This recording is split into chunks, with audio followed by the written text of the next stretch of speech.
Good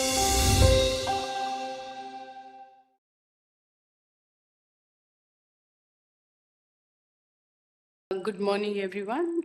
We are in the process of regularizing our half-yearly review of the macroeconomy, of the economy. My colleagues Rudrani, Radhika, and Manish have put together some thoughts on how the economy is performing, how the fisc is performing, and hopefully some ideas on where we see things going from here. We are all aware that there are interesting global challenges playing out. I think the globe went from Ukraine, Russia, and sort of recovered, thinking it's okay. They can fight in their corner of the world. We can continue with business as usual. But now we have more stress coming in through the Middle East, where we have concerns not just of transportation of goods and services, the challenges with various international trade corridors getting shut down, but also the fact that we depend on the Middle East for oil, and so we are a little more vulnerable to the crisis playing out. We hope to share with you not just an overview of the economy, but present some ideas on a slightly deeper dive into issues of employment and issues of the structure of the economy going forward.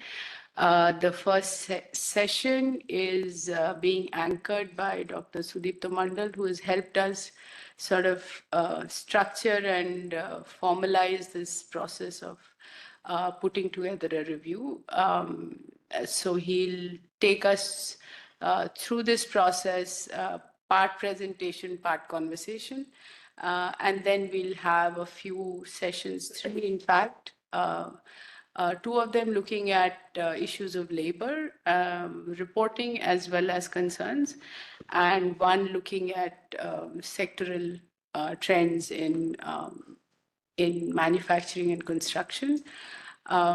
We are hopefully starting not too late, so we'll have enough time for discussion.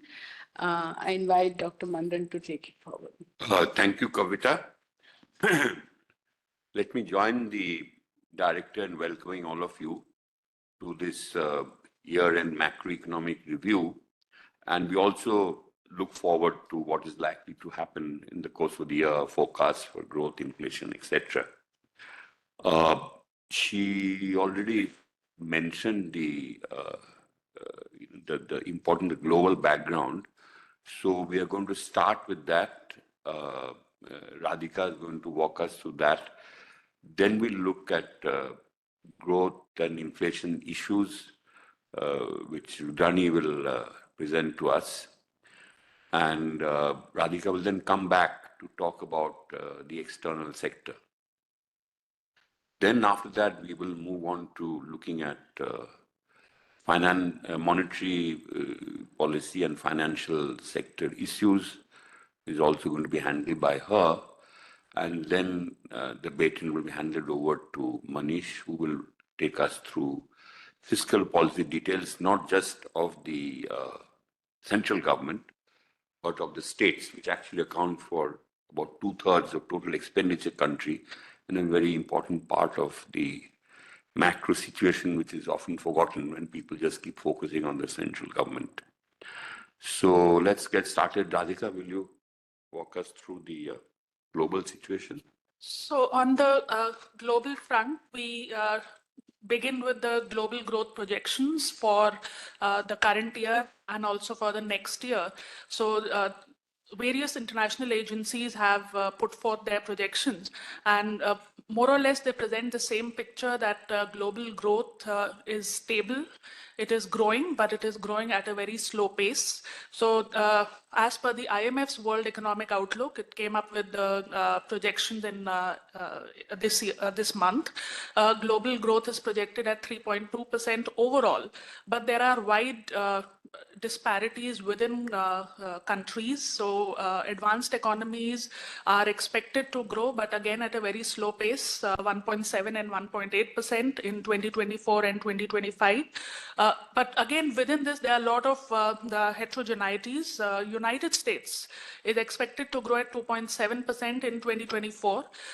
If we remember, last year and last to last year, there were a lot of these concerns that US economy is going to fall into recession, there are going to be slow growth, but that has not materialized primarily because even though there was high interest rates in United States, the consumption was maintained because the households had excess savings. During the pandemic time, because of fiscal stimuli, they had a lot of savings, so that resulted in they were able to maintain their consumption even though interest rates was rising. But now it is expected that those household savings are getting depleted, and United States will slow down in 2025. Euro area, again, it's very slow growth, but it is expected to show a marginal pickup. Coming to emerging economies, we see again a stable growth of 4.3, 4.2% in 24 and 25, which is mainly led by India. Growth is expected at 6.8%, and noticeable point is that this is a 30 basis points revision over the January update of the IMF's World Economic Outlook.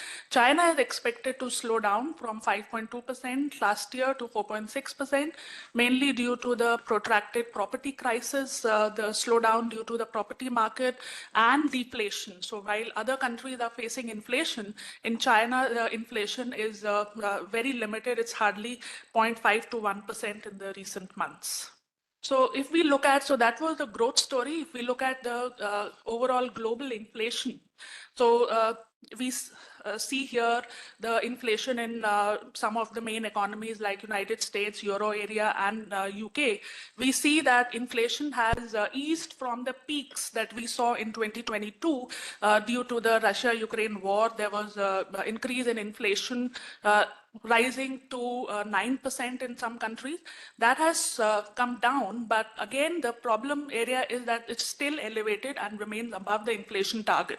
So inflation target is 2%, it is still elevated, and the main reason for this is the rising oil prices.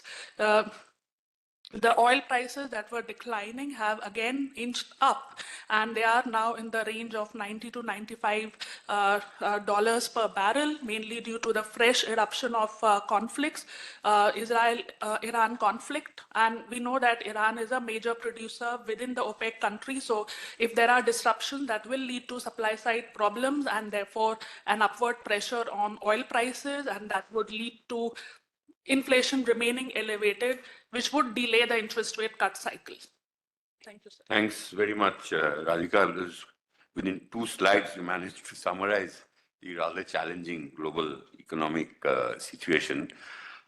Let's now come back to our own economy against this background which Radhika has presented. We'll start with growth. Rudrani. To the domestic front, so India, the Indian real GDP has grown at a high rate of 7.6% during the financial year 2023-24. It was during the first half of the year, it was high at 8.1%, and even in the Q3, it was even higher at 8.4%. The spur in the growth was driven by growth in capital accumulation. Gross fixed capital formation grew in this year at a rate of 10 to 11%. However, government final consumption expenditure that grew at a rate of 6.1% in the first half now shows a contraction in the third quarter of the financial year of 23-24. Private final consumption expenditure that increased in this year compared to the past year of 22-23, but it remained moderate and although stable, moderate but stable. Now, which are the sectors that contributed to this growth? We see a strong broad-based non-agricultural growth. So in yeah, yeah, yeah. You mentioned about export import. What's going on there? It's showing Yeah, so we export growing at 1.5% for the year, whereas imports are growing at 10.9%. um so I thought there was a decline. No? so there's export, export decline. This include goods And services both. Decline is happening in only good exports. Merchandise goods. So both together, there was a 1.5% increase. But imports also increased by 10.9%. Yes. We'll come back to them to see how Right, this it is. decline despite. But let's not disturb it. Um, okay. So it's okay. Let's go to the contribution of the sectors. Yeah.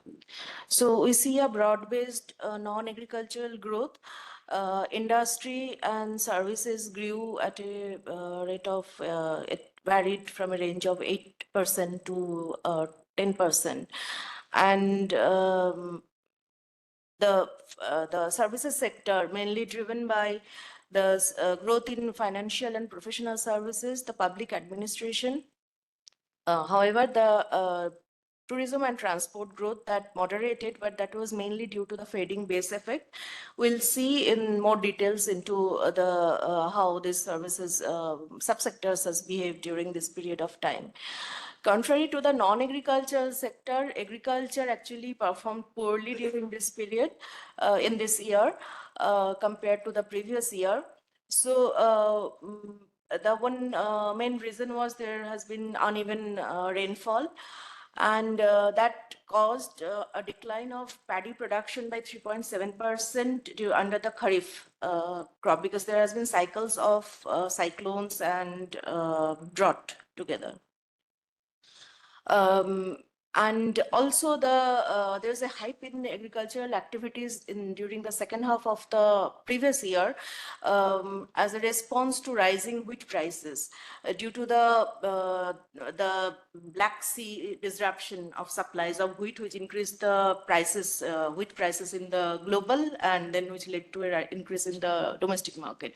But that has been moderated. After that, there's a easing via political. We have a slide on that. You can use that.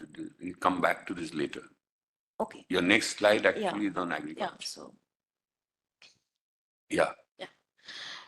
So we actually expect that this low performance is going to continue, because we're going to have still because this year uneven impact of uneven rainfall is going to impact the crop production in the next year as well, and the area sown under both Rabi and Kharif crop into 23-24 is similar as in that was in the 22-23, so it doesn't show much improvement.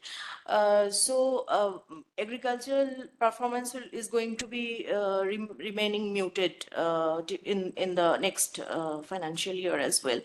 The muted performance of the agriculture is also reflected by the domestic sales, the declining and negative growth of domestic sales of tractors, which is one of the major indicator of agricultural activities. Now coming to the industries, we see moderate IIP growth at 6% in 23-24, which is a mild increase from the growth of 5.6% from the previous year. So the question is, where the high industrial growth, extra growth coming from? Now, within the year, if we look at the trajectory of the growth within the year, then there's a lot of volatility. You see a lot of volatility. So initially there was construction, which the activities started during the end of the 22-23, that continued in this year also, and the high growth followed by high growth in it, followed by the high growth in manufacturing and mining as well during this period. But in November, there is a sharp decline of growth in all these sectors, and then it again showing a rebound. So again, the question is whether we are going to have a sustainable industrial growth or not, that high growth of industry is going to sustain or not, because of so much of volatility is showing up. Yeah. Then is coming if we look within the manufacturing basket, so it's capital goods and consumer durables led the manufacturing growth. So in Q1, our outlook is that industrial growth will be driven by construction growth and automobile to some extent, particularly by in the sectors of 2 to 3 wheelers and premium cars, which are now showing up very high growth rates. So now we coming to the details of the services. So here we see a high services growth in this year, which is broad-based. So trade by air, there was a increase, which the first panel, there was an increase, it recorded a 7% growth in this 23-24. We also see the new subscription of telecom devices, both wireline and wireless, that shoot up in 23-24. Then tourist arrival and passengers flown by air, although it shows a declining growth, but if you look closely into it, you will see that these two sectors actually came back to the pre-COVID level. Tourist has not yet come back to the pre-COVID level. Passengers flown by air, that is just recovered in 23-24. So the growth rate, which was high at more than 100% in these two sectors in the previous year, now showing a decline, but that's still high at 13%, 20%. So although it is showing a decline, but it's still high. So it's actually there is a growth in this sector. Which is not driven by base effect, but actually there are activities have taken place. What is hard in this in services is the trade by cargo, because of the geopolitical tensions, that cargo growth, the cargo movement by ships, that the growth rate into it has declined, has halved in 23-24 compared to 22-23.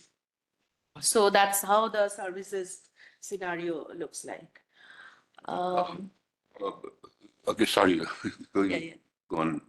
Just for all our, the participants to understand, in your initial thing, you showed that the fastest growth in service actually is in the financial sector. Yeah. And so on. So I was wondering if you had any thoughts on that. It's not there in this panel here. And the other is on travel and tourism you've captured. So the segment trade, hotels and tourism would be all of these together, right? So that's a very major thing.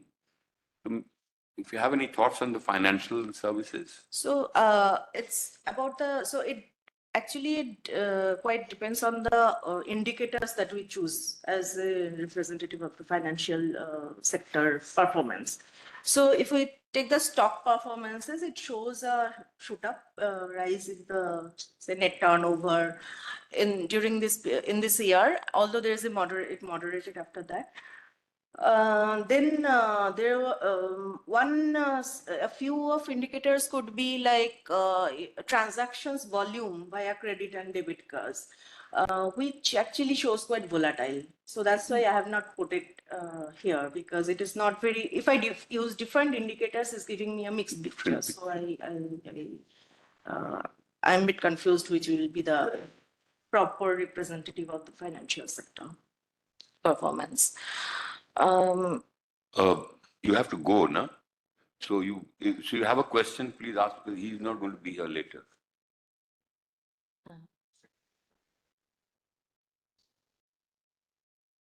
Manoj, will you use the mic? Huh. Because it's being recorded. By comparing the two sectors which are coming back to normal Hmm. with 1920, the passengers flown and the Yeah. tourism, you are essentially assuming that 1920 itself was a normal year, which was not. That was one of the low growth periods in the prior to COVID. Yeah, but after that, you got the real pandemic shock. Yes, after that you got the 2021 and 2022 are really the bad years. Obviously, they were not. So otherwise, they have to go back to. Yeah, maybe Much, yeah. by comparing with a couple of years average, it might be better prior to COVID. Yeah. Otherwise, you will be, otherwise you are assuming 4.6 or so. That was experienced that year. That year's GDP growth was the lowest. Yeah, very low. Okay. So please. So for overall growth estimate for this year, 23-24 is 7.8%, which is 0.3% higher than the MOSPI estimates of 7.6%. This is from our quarterly frequency model.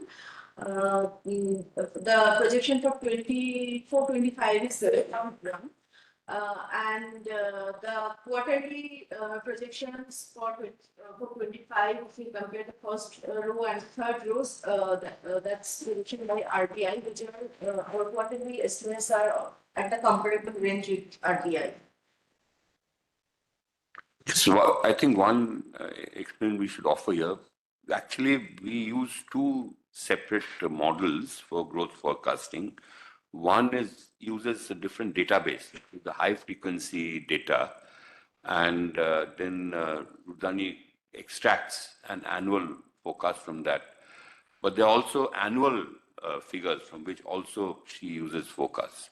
But what she has discussed here, I think, is the one based on your. No, then we have done the annual also, which is we got the for 23-24 it is 7.6%, which is exactly the most What it was.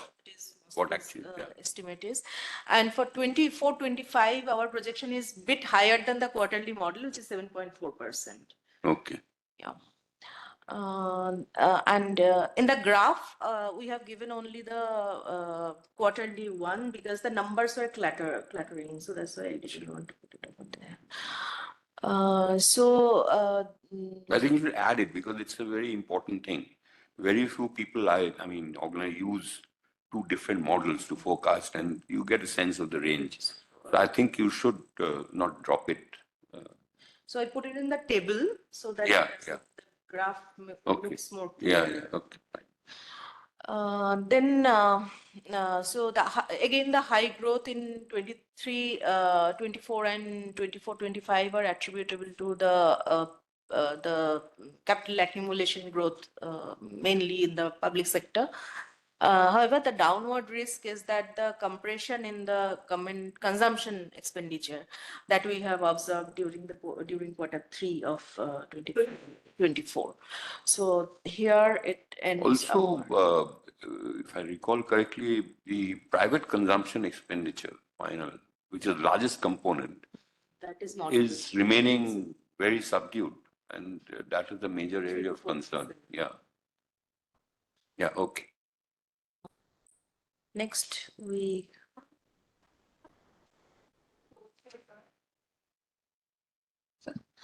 So your forecast at 7.4 is higher than all other agencies, and like he mentioned, private consumption is moderating. Private capex is also not picking up. Government has done enough capex, so it can't sustain large amounts of capex ahead. So where do you see the growth coming from in your model? So private consumption is not moderating. It's stable at a moderate rate of growth. It's stable. So it's at 3 to 4%, if you remember this. But still lower than the growth that But we've it's still seen in the past. But it's still higher than the growth we have seen in the second half of 22-23. It was 1.7%, whereas it is this year is 3 to. So when you say 7.4, do you see like private consumption getting stronger? Like I just wanted to know where is the growth coming from in your model? I think he said that it's led by capital formation. It's the huge boom in capex, and it's mostly government. The private sector investment cycle is not resuming, but the government has done something unprecedented. Year after year after year, 15%, 20%, 25%, and that's what is driving growth. And if we look into details of the capex data of both public and private, so there's a lot of projects were completed in 22-23. There is not much. There's almost no in terms of cost. It is very low in 23-24, and some now happening in the last quarter of 23-24. But for the private, there is a steady increase in. Steady increase in the cost of investment, the value of investment throughout this 3 years. So it is not that private is not it's gone down. So now Let's go on to inflation now. So, we are currently at 4.9%, which is within the tolerance band of RBI. But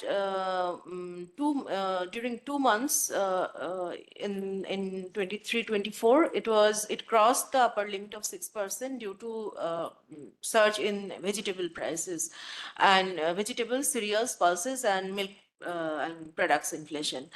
So, but it subsided after that, and then it came within the band subsequently. However, if we look at the different components of inflation, we see that the food inflation is again showing a rebound. That's driven by vegetables, cereals, and egg, meat, and fish prices.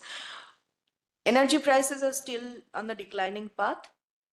However, it's interesting to note that the core inflation, the strict core inflation, which was declining, but towards the end, in the last quarter of this financial year, past financial year, it flattened and then shows a little bit of rebound, and that's mainly due to the sticky service prices. So service prices are still high. So that's the situation in different components of our CPI inflation. Now, if we go to the forecast. Yeah. Overall in 24-25, our projection is 5%, which is within the band, but is still above the target of 4%. And the quarterly forecasts, which are around 5%, is again, if we compare with the RBI alternative forecast done by RBI, we see that these are at the comparable ranges. So given the information, this is the range of inflation that we are projecting. So that's our here ends our inflation. Thanks very much. So we'll now go back to the global economy and the external sector, what's happened to trade and so on, which we briefly touched on earlier. Yes. Radhika. So if we look at India's external sector, first we talk about the goods trade, and here we have plotted the exports and imports in terms of USD billion, and then we have the trade balance. So what we see here is that in the just concluded financial year, exports have declined. So, in 21, 22 and 22, 23, there was in magnitude terms, exports were rising, but in 23, 24, exports have declined due to geopolitical tensions and also due to the curbs that were introduced on food items that resulted in lowering of exports. So there is a 3% decline in exports in FY24. But at the same time, imports also declined due to the decline in commodity prices. Our import in value terms also declined, though in volume terms, we don't see a decline. but in value terms, we do see a decline, and the imports declined at a sharper pace as compared to exports. So imports declined by 5%, whereas exports declined by 3%. So overall, while there is a deficit in our merchandise trade account, that deficit did not deteriorate in FY24. So that's the story on the goods exports. On services exports, we are seeing robust services exports, and that is continuing.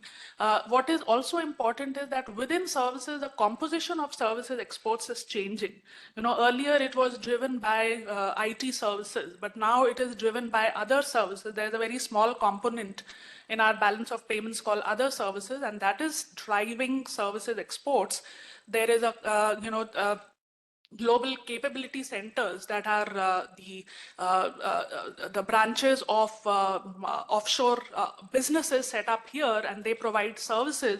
And due to low cost of labor and high skill set, we see that it is this component like legal services, consultancy services, these are picking up, and that is driving the services exports in both in this is a trend that we are seeing post-COVID, that it's not the traditional sectors like the IT sectors that are driving services exports, but the other services, the consultancy services and the global capability centers that have been set up that are driving growth of services exports.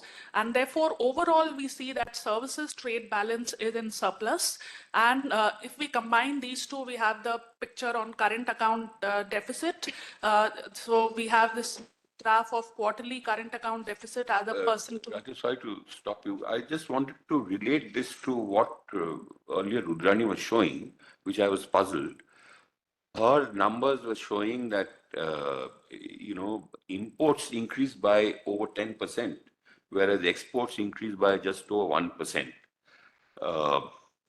But I don't see from here where there's a 10% growth in imports. So are we using different sets of numbers, her macro numbers and what you're They are different because that comes from the GDP expenditure side, and this is coming from balance of Okay, this is very important to remember that because the qualitatively completely different picture you're getting from two different official sources of data. Yeah. And it's important to keep that in mind. Sorry, please now continue. So this, Sorry? that is in real term. This is what I showed in real term. This is in dollar term. Dollar term. Yeah, which is in So, no, then we need to be clear. Is the difference because of just the one number in rupee, the other in dollar, or is there something different, more fundamental in these two different sources of data? I think there's something we need to look into. But for now, let's continue. that is at constant prices. Yes. So 2011 12 prices. And Yeah, so maybe it has something to do with just inflation and all that, possibly. But the story is very different. So, and we should be mindful of that. So it's capturing the reduction in exports, that real values, but not what is happening in imports. In current account deficit, which captures the overall picture, we are seeing a decline. We are seeing an improvement in the current account deficit, and for the last quarter that we have data for the December quarter, the deficit is 1.2%, and this moderation in deficit is mainly coming from the robust services trade, and it is expected that in the fourth quarter this deficit would narrow further and it may turn into surplus as well. So though there are these improvements, but going forward again there will be headwinds, because again we have geopolitical tensions, so again there will be some disruptions to exports, oil prices picking up, so imports will rise. So we did get advantage of decline in commodity prices in 23-24, and that resulted in our lower import bill, but that could change again in FY25. Now to the financial. Yeah, so this is picture of the current account of the balance of payments. If we look at the financial account, which is capturing the what is happening to the state of investments, what's happening to the other flows of investments. So we see that there is a compositional shift from 22-23 to the 23-24 financial year. We are seeing that this concluded financial year, it is the portfolio investments that increased, whereas direct investments declined sharply. So direct investments net inflows, we talk about gross inflows excluding outflows give us net inflows, and that moderated to $18.8 billion in the April to December period as compared to $32.68 billion in the corresponding period of last year.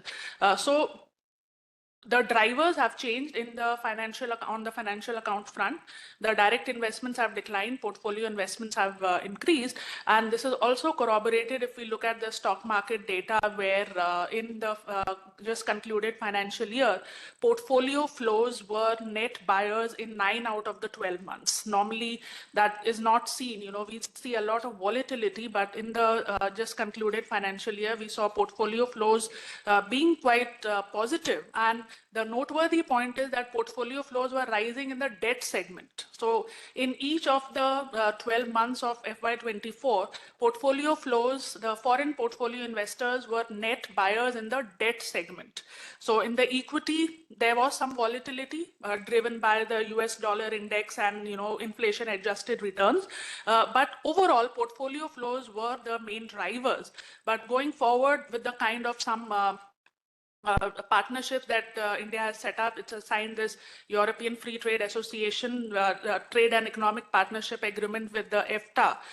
There could be some improvement possibly, but in FY24, direct investments had slowed down considerably. So let's move on to now that yes, this one. So, and if we talk about the what's happening to the exchange rate and intervention and net reserves, change in foreign exchange reserves, if we first look at the rupee dollar rate, which is the green line, what we see is that it was broadly stable, and despite lot of variations in the key determinant of the dollar, the rupee dollar rate, which is the dollar index, but rupee dollar rate was mainly stable because of aggressive intervention by the RBI. So RBI did a intervention in each of the months. The other important point to note here is that the intervention happened 2 ways. In some of the months, we saw that the RBI purchased also and sold dollars also. Normally what happens is either there is an appreciation pressure or there is a depreciation pressure on the rupee. But in some of the months, interestingly, there were both appreciation pressures as well as depreciation pressures, and that resulted in RBI doing 2-way intervention, both buying and selling. And that is why if you look at the net purchases, we are getting very small values because we are having both purchases as well as sales, and that is reflected in our foreign exchange reserves. Because RBI did aggressive intervention, there was increase in foreign exchange reserves, and for FY24 as a whole, foreign exchange reserves rose by $67 million overall as compared to the previous year. Previous year, there was a decline, but this time we have seen reserve accumulation because of the aggressive intervention by the RBI, and that is reflected in broadly stable rupee dollar rate. And as I said, exchange rate was managed on both fronts. On the upside, because of the aggressive FPI flows that caused appreciation pressure, and on the downside, because of the high US bond yield and high dollar, there was a depreciation pressure. So RBI intervened both ways in some of the months, and therefore we are seeing the outcome is that exchange rate is just depreciated by 2 to 3%. We did not see a very sharp movement in rupee dollar rate in the entire financial year. Before we move on, Radhika, for the participants, you mentioned the dollar index. Will you just explain that concept? Sure. People may not understand. Sure, sir. So dollar index is a basket of currencies against which the dollar is pegged. So it is like we have rupee dollar rate. In dollar index, dollar is pegged to 6 important currencies, which includes the pound, the euro, and other currencies with which US has important trading relations. So it's again, instead of just looking at dollar pound or dollar yen or dollar euro, we look at the dollar index, which is where the dollar is pegged to a basket of currencies. So if dollar index rises, that means that dollar is appreciating. If dollar index falls, that means the dollar is depreciating. And in relative term, that has impact on rupee and all other emerging market economies' exchange rate. Just one further clarification, because you and I have discussed this before. As you say, this simultaneous purchase that you just talked about, I think it's important to recognize, because there's a mismatch here between the frequency of the data and interventions that are going on a daily basis by the RBI. So it's not as though it is both buying and selling on the same day, but within the same month, at some times, as she was mentioning, there's FPI pressure pushing in one way, and another part of that month, it's the, what's happening to the US bond yield and so on, push another way. So within the same month, there are two types of intervention. That's why the net picture for the month is very low transactions, as she was saying. But there's an important policy issue over here that, the real effect exchange rate is not appreciating or depreciating. It's kind of stable, and we can discuss it later. But we have to think about what is the appropriate policy stance in this matter regarding the promotion of exports. But please carry on. Then we move to the next section. Yeah. So the next section is on financial markets and monetary policy, where we look at the structure of interest rates, what's happening to the liquidity position, what's happening to the bond yields, etc. So we start with the short-term rates. We look at the call money rate, the repo rate, and the 91-day T-bill rate. So we saw that from May 22, the RBI increased the policy repo rate by 250 basis points. But since April 23, these rates have been kept stable. There's a status quo on policy rate. And on the stance also, there is a status quo. The stance is maintained at withdrawal of accommodation. So that means that the RBI is more comfortable with having some sort of liquidity deficit, because it wants to maintain the interest rates at elevated level. So even while it is not tinkering with the repo rate, the policy repo rate, but it is trying to control liquidity conditions through its stance. The stance is the withdrawal of accommodation. Due to this, what we see is that the call rate, which is, the first impact of RBI's policy decisions happens on the call rate, which is the rate at which banks borrow and lend amongst themselves on an overnight basis. So call money rate also has surged sharply since the mid of 2022. And there were periods when call rate was even above the repo rate. So again, it is consistent with the stance of RBI, which is withdrawal of accommodation.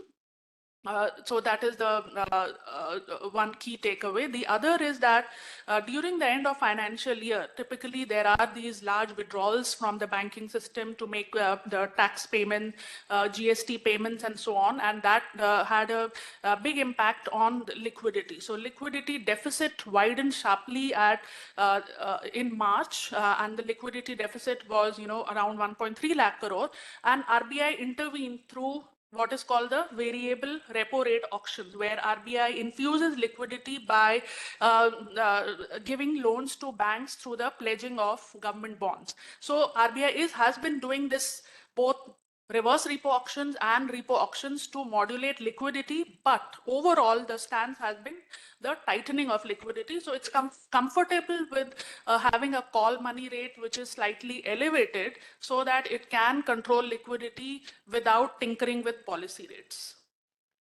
Yeah. If we look at the bond yields at different tenors, at different frequencies, we again see that, in 2022, there was a wide gap between the short-term and the long-term bond yields, which is expected, because if we are parking funds for long duration of time, the yield should be higher as compared to short-term. But what we saw from that period onwards, that there has been a convergence. So short-term yields have risen much faster. Long-term bond yields have not risen. In fact, they have eased a bit. So as a result, we are seeing a convergence of bond yields. And in terms of yield curve parlance, if we want to understand in terms of the yield curve terminology, we see that there have been instances of flattening of yield curve or also inversion of yield curve. Because yield curve normally is upward sloping, where for short term you pay lower rates, for long term bond yields you pay higher. But when the short term is fetching more than the long term rates, then the bond yield tends to become flatter or even it inverts. So there were instances in the course of FY24 when the yield curve turned flatter or also inverted. One of the other important reason that has been impacting the bond market and also inflows in bond market has been the news that the announcement that government bonds are going to be included in the emerging market bond index. So we have seen that MSCI and Bloomberg have announced that they are going to include select Indian bonds, which are called the fully accessible route, the bonds which are belong to the category of fully accessible routes in the EM bond index. So that has given a very favorable outlook for investors, and therefore the 10-year bond yields, which are mainly those that are going to get included, the yields on those are falling. Prices are rising, yields are falling, and that is why the 10-year bond yield is on a downward trajectory. The same picture, if we look at the corporate bond yields, we are seeing the same kind of picture, that there is a convergence. Earlier, there was a big gap between short-term and long-term bond yields. Short-term bond yields were much lower. But again, we are seeing that long-term bond yields are declining, short-term bond yields are rising. There are two important factors behind this movement. One is that they primarily mirror the government bond yield movements, because the government bond yield is the benchmark bond yield for the corporate bond yield movement. But the other is also reflecting a kind of mismatch in the corporate bond market. You know, who are the issuers and who are the sellers and who are the investors. So investors are mainly the institutional investors like insurance and pension funds, and they would want to invest in long-term bonds. Whereas companies are more inclined towards investing in short-term bonds. So there is a greater supply of short-term bonds, but there is a greater demand for long-term bonds. And therefore, this has resulted in higher short-term yields, because if you want people to invest, you have to offer a higher short-term yield. So higher short-term yields and lower long-term yields, that is resulting in this convergence of the corporate bond yields. Before you go on, Radhika, just clarifying, you see this thing of convergence of short and long-term rates is happening both for corporate bonds as well as for sovereign bonds issued by the government. Now, as you said, this mismatch between demand and supply, you're saying applies only in this case. But you're still getting convergence also on the other side, and that is because, I guess, of monetary policy, the RBI's intervention. Yes, absolutely. Okay. Can you on the mic, please? On the mic, please. Okay, we see that there is a preference towards short-term bonds. So doesn't it signify that it is becoming more riskier, or because there are chances of it being volatile? Means like it can. So what is the stance on that? Volatility. Companies are more inclined towards issuing short-term bonds, in the sense that if you look at the last year, we can see that, commercial paper. And commercial paper again is a money market instrument which has a maturity of 1 year. So companies are looking at corporate bond mainly for meeting their working capital requirements. So if they're looking at meeting their working capital requirements, they will issue short-term bonds. 1 year or 1 to 3 years or 3 to 5 years. They will not issue a 40-year bond. Whereas pension funds, insurance, because their asset liability profile is such that they would want to invest their pool of funds, their pool of savings in long-term bonds, because their asset liability profile is more suited towards long-term. And also there is a shift happening from bank deposits to corporate bonds. Companies are moving from bank deposits to banking credit, because there also the interest rates are rising. So they are moving to corporate bond. So there is a shift happening, but the investors are more inclined towards, long-term. They want to invest in long-term bonds, typically more than 10-year maturity. Whereas the issuers, because they need funds, they would want to, and they are kind of substituting from bank loans to corporate bond. So, and bank loans are also either short term or mid term. So here there is a shift from bank loans to corporate bonds happening. So it's just the preference of the issuers and preference of investors that is not aligned in the same direction, and that is leading to these movements in interest rates. Yeah, there's a lot of discussion about liquidity, and this is some concept I think is, you have a slide. Just explain that and we'll go on further to talking about liquidity issues. Yes. So from here, we move on to the banking system liquidity, because this is one very important tool which the RBI is now using rather than changing the repo rate. So what is banking system liquidity? It can be either surplus or in deficit, but what is liquidity is the net borrowing that banks are making under the liquidity adjustment facility. So liquidity adjustment facility, banks can borrow either through repos or through marginal standing facility or standing deposit facility. So this is the borrowing. Whereas if RBI is borrowing from banks, that is through the reverse repo deposits, where those banks that have surplus, they can park their funds with RBI, and RBI provides them interest rate.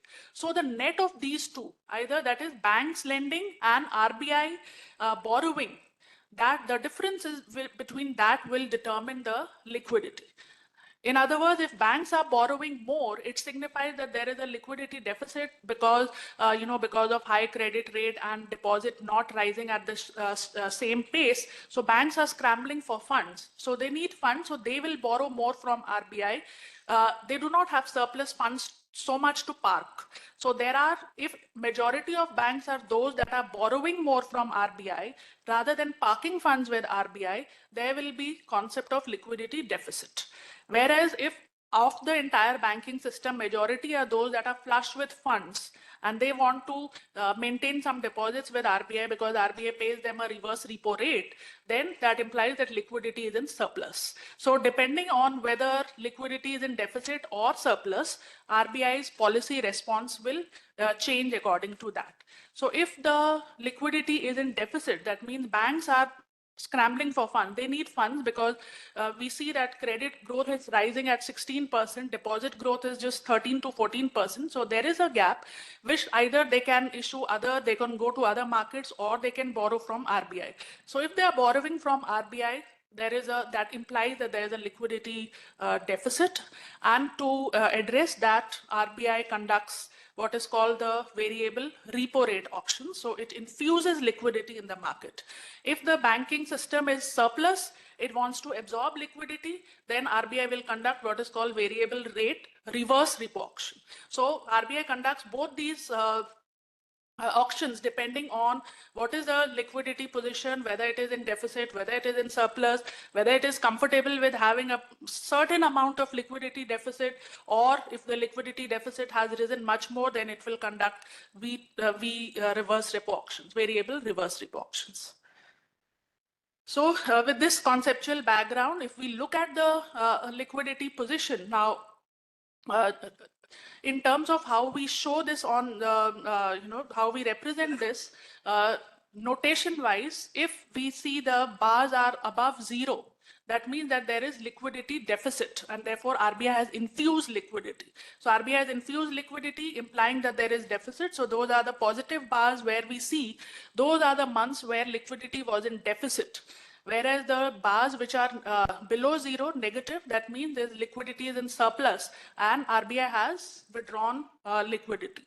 So the combination of these are getting reflected in the call rate, which as I said, it is the main indicator of the liquidity position. If the liquidity is in deficit, that means the interbank borrowing rate will shoot up. And we have seen that from April 22, the call rate has risen. And here we are seeing, we have two dashed lines. The red line is the repo rate and the green line is the marginal standing facility, which is the upper end of the LAF. So we have seen that in some instances, the call rate is above the repo rate, and it is even above the marginal standing facility. So it means that for the majority of time in FY24, liquidity was in deficit, and that was one instrument that the RBI introduced during the course of the year was the incremental cash reserve ratio that was introduced to absorb liquidity that had gotten in because of the return of 2000 rupee notes. But even after the withdrawal of the incremental CRR, we see that liquidity has remained in deficit, and that is getting reflected in elevated call rates. It's only very recently in April we see that call rates have eased a bit because of comfortable liquidity position. So it's very important to relate liquidity and call money rate to get a sense of the liquidity position. Sorry, I'll go back. Yeah, there's some difference in timing which has to do with lags. So if you look at your right-hand side, the rise in the call rates, that kind of stabilized from around March 23, if I'm not mistaken. Whereas if you look at on the left-hand side, this, the change in liquidity position, that only happened around September. So did you have any thoughts on this difference in timing between these two? Are correlated, obviously, but there are leads and lags. Right. So some expectation. I don't know. How would you? So whenever there's so when we see these positive bars, as you rightly said, from September 23 onwards, liquidity has turned into deficit overall. And if we see in the graph also in September, the call rate had risen even, it's above the red line, but also it is above the green line in some instances. So that is again an indication of not only liquidity deficit, but very high liquidity deficit, because the repo rate is not just above the call rate is not just above the repo rate, but also above the MSF, which is 6.75%, 25 basis points above the repo rate. So another thing is liquidity position graph is monthly, whereas this is daily. So that is also one reason where we are seeing some lag. But overall, we do broadly get a correlation, and call rate, as we see during that period, consistently call rate was above the MSF. So that corresponds nicely with the period of liquidity deficit. Yeah, but the increase in the call rates actually starts well before when, even if you think of monthly frequency data, Yes. The call rate increase was happening already Yes. when there was still surplus liquidity Right, sir. in the system. Yes, you are right. Is there something, any thoughts on that? Yes, so what was happening was that there was asymmetric liquidity in the sense that there were some banks that were facing liquidity deficit, but there were many banks that were also having liquidity surplus. So there was this asymmetric liquidity position for some period, and that is causing this disconnect between the call rate and the liquidity. I remember this in a previous thing we had discussed this issue. Okay, please, now let's talk about credit growth. Sorry. So this liquidity management by RBI, does it have any implication on the inflation? Yes. So as I said, now inflation is being managed not so much with repo rate, but due to this liquidity management. So it is we have this, there are two levers here. One is the policy rate, which is the repo rate, and the other is the stance. Stance is withdrawal of accommodation. So withdrawal of accommodation means that RBI would like to keep a liquidity deficit so long as inflation remains elevated. So it is trying to manage liquidity through, it is trying to manage inflation by keeping liquidity in a slightly deficit mode.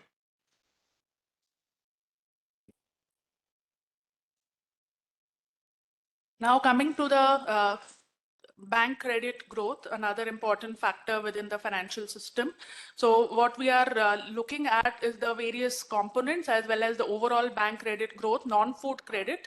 So non-food credit, if we see by February, which is the latest data we have, non-food credit has grown at a elevated rate of 16%. The main drivers have been the personal loans and services.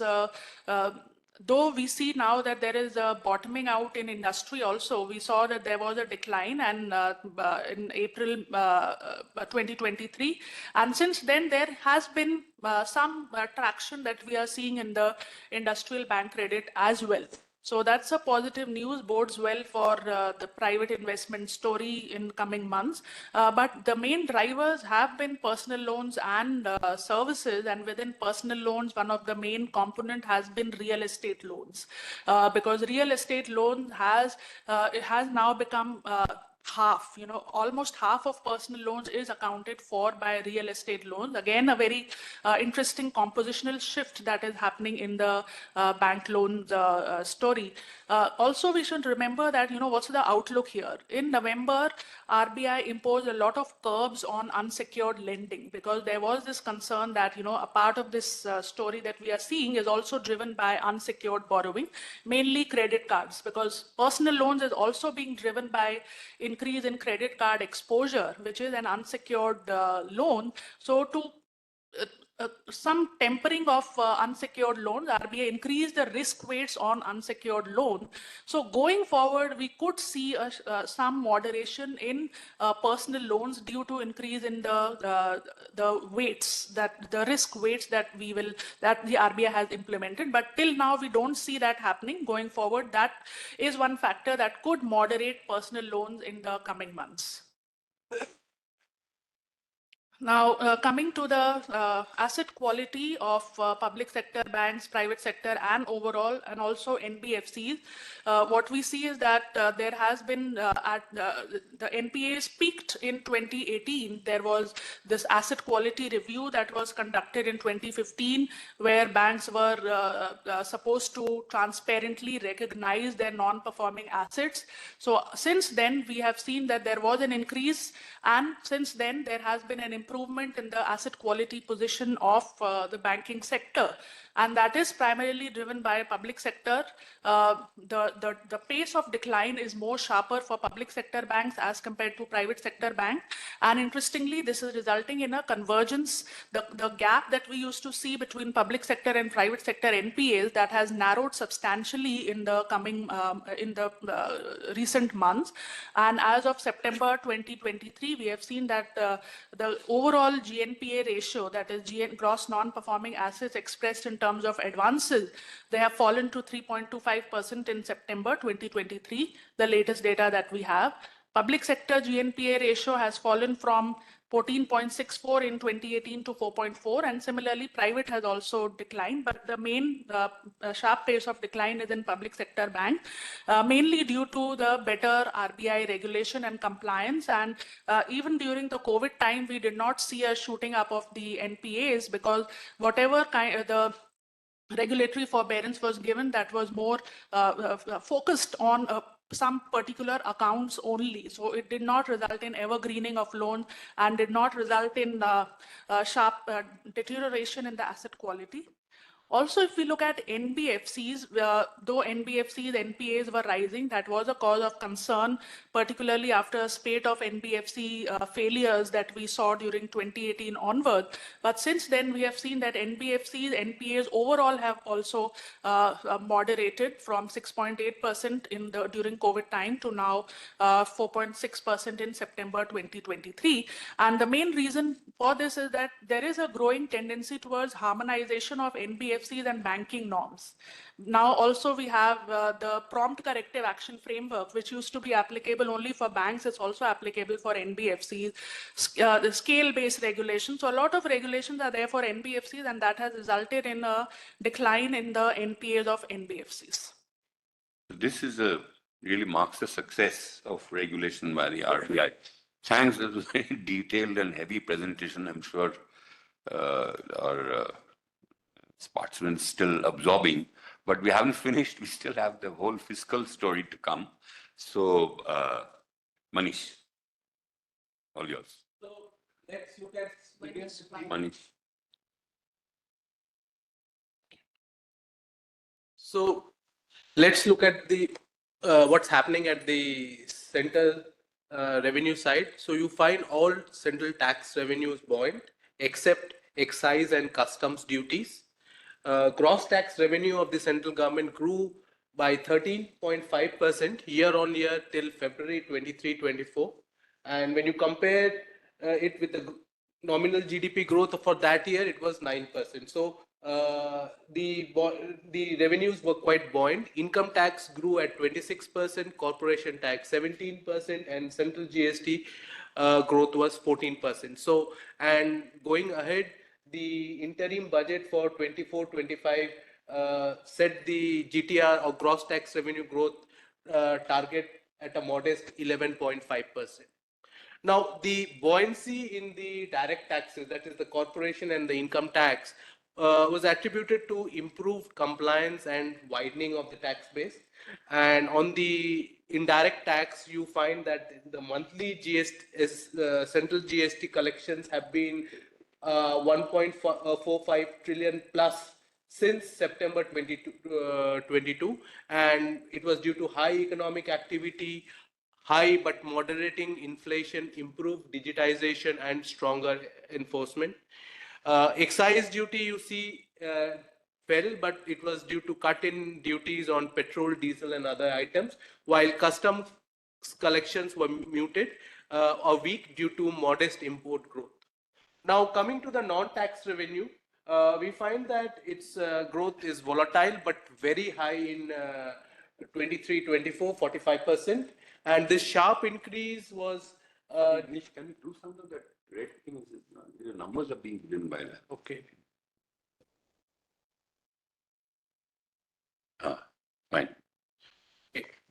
So, sharp increase in 23-24 in non-tax revenue growth was due to higher than budgeted surplus transfers from RBI, and in 24-25 it is the non-tax revenue is budgeted to grow at a modest 6%.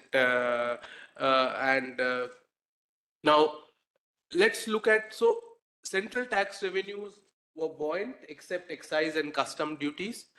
Now let's look at what is happening at the Spending side. Some issue.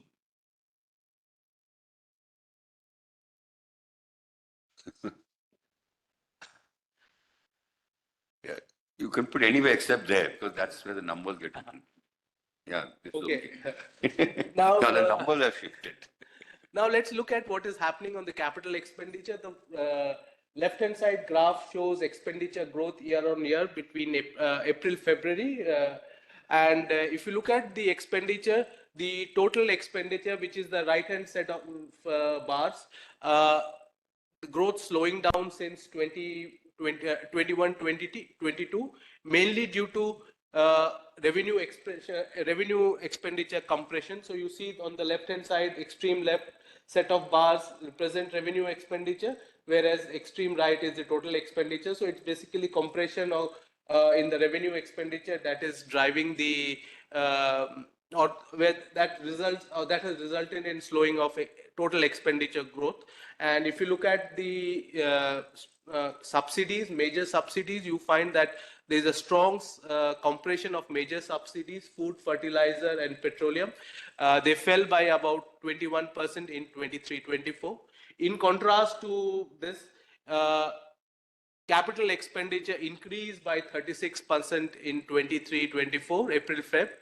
And this was on top of a 22% increase in the previous year, that is 22-23, and almost a 20% increase in 21-22. So the story has been central government thrust on capital expenditure, which has been continuing for the last 3 years.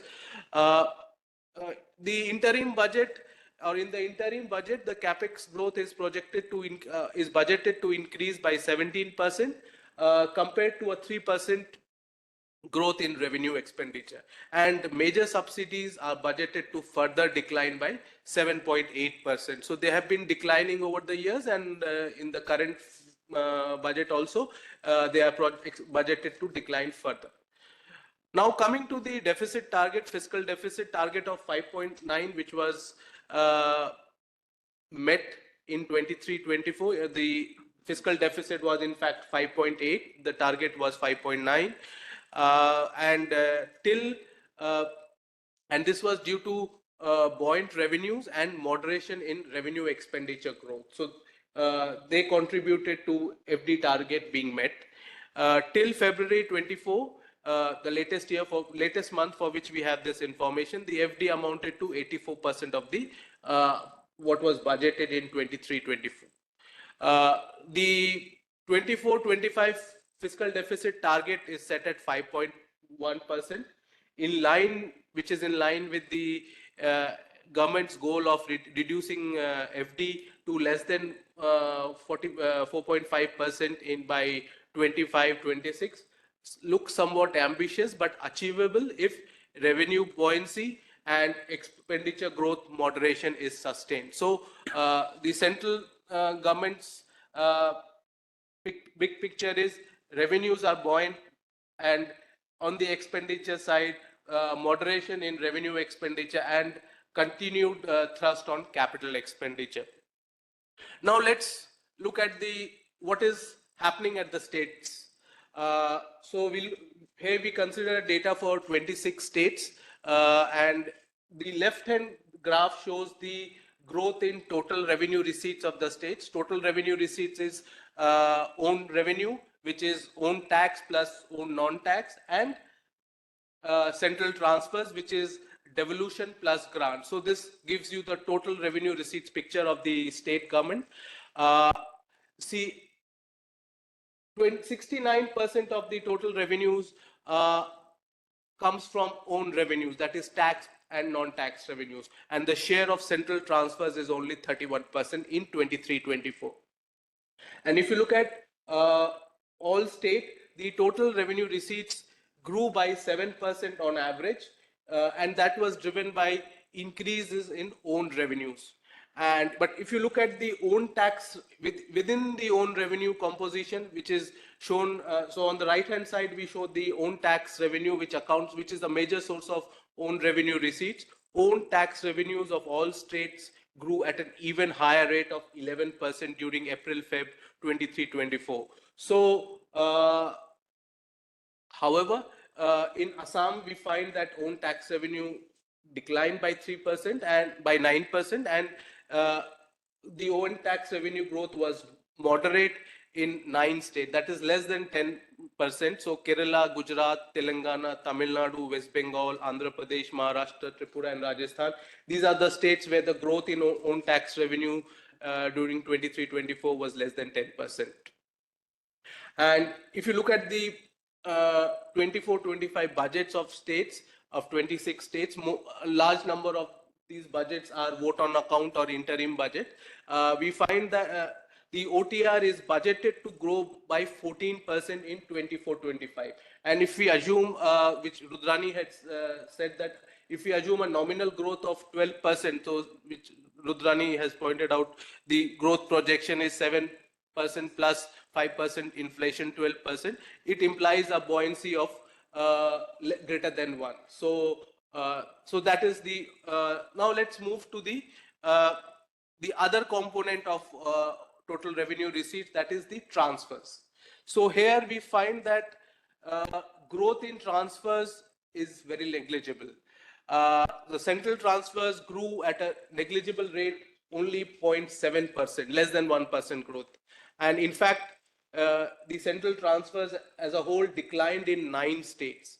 And you have large fall in Kerala, Bihar, Karnataka, Maharashtra, Punjab. Then West Bengal, Uttarakhand, Himachal and Tamil Nadu also experienced a fall in the growth of transfers. Now, if we decompose these central transfers into devolution and grants, we find devolution increased by 20% on average. But Bihar was the only state where there was a fall in devolution. So, but this increase in devolution was mostly offset by a 26% decline in grants. So you find there was a sharp decline in grants. The grants were, central grants to states were cut, and in fact only 6 states show an increase in grants, and these are Tripura, Nagaland, Gujarat, Meghalaya, Odisha and Haryana. So for all the other 22 states, you find there was a decline in central grants. For 24-25, all states combined budget indicate a 10% increase in devolution, but a 7% decline in grants. In fact, 16 state budgets have assumed a decline in grants. So the story is, it is the devolution which has driving the transfers, and the increase was very negligible at 0.07%. Before you leave this, Imanshu, because this is a very important part of the story of what's going on. This decline in grants, could you give us a more granular picture? What is it that's being reduced? What kind of grants and so on? You have that in mind?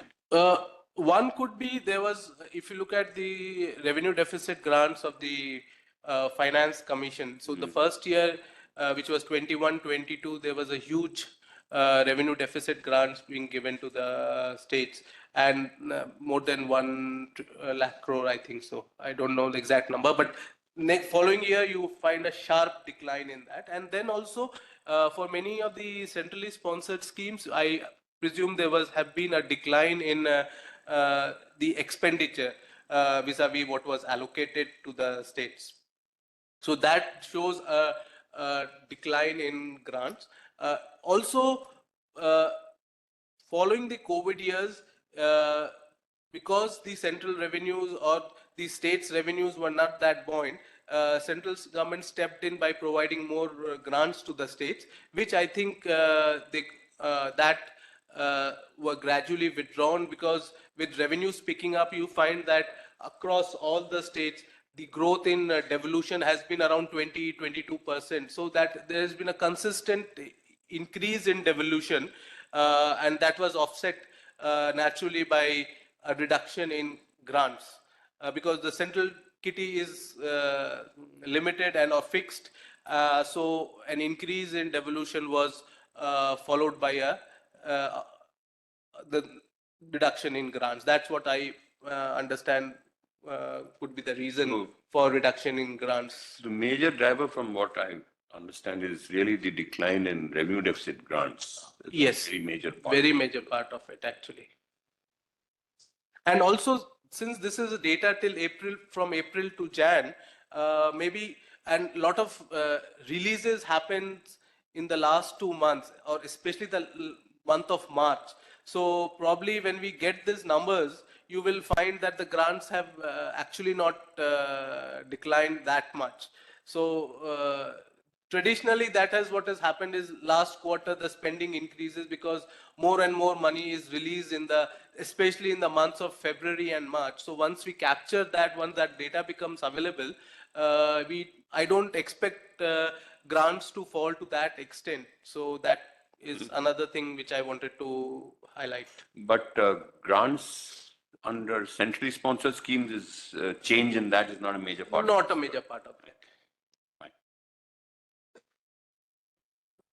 There was a change in the accounting system. We have something called SN, single node account, where the money is not transferred unless they spend it. It's back into the expense account.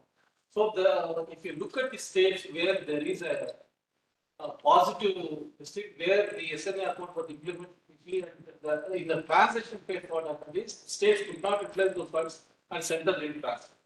So this may reverse back in 2024-25 because many of them are getting accustomed to the SNA account is one of the major reasons, other than revenue. On a little